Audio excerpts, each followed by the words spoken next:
dan hamper Nestle. Dan penyanyi paling populer Sugandoi Sokato. Siapa? Adalah peserta nomor Tahun Pagu Kalasan 3.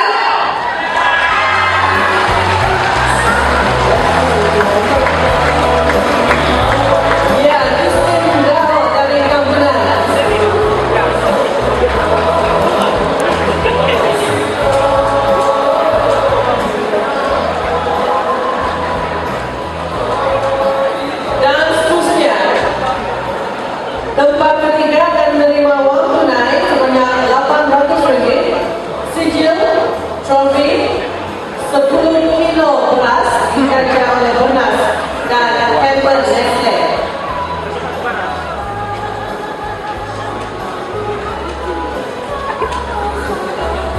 Tempat ketiga jatuh kepada Justin Daho dari Tambunan.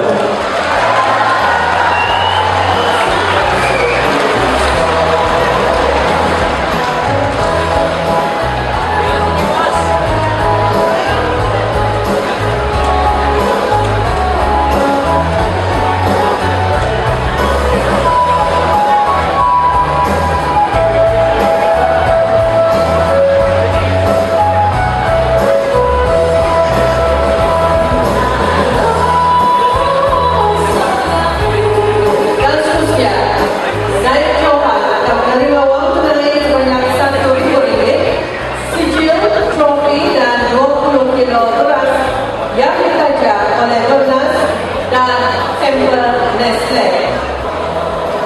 Naik Johas jatuh kepada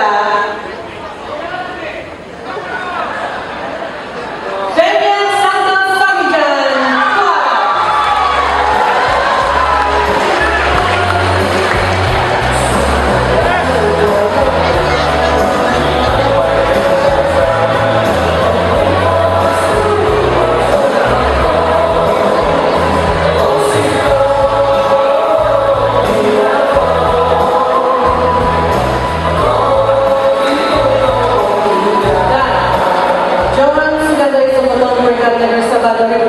Akan menerima wang tunai sebanyak RM1,200, sijil, trofi, 30 kilo beras ditajar oleh Bernas dan hamper Nestle.